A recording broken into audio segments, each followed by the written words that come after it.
বন্ধুরা সবাই কেমন আছো? তোমাদের সবাইকে একটা জিনিস আমি দেখাতে চাচ্ছি।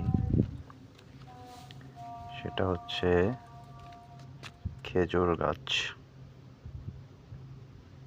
সবাই দেখো খেজুর গাছগুলা, কত বড় বড় খেজুর গাছ।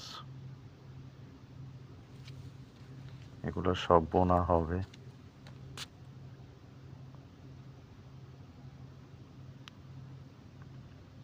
কিভাবে কাটিং করছে, এগুলা সব বোনা হবে।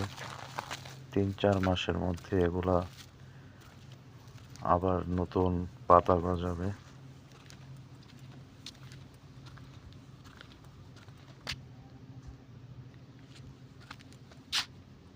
অলরেডি খেজুর আইসা পড়ছে গাছগুলাতে।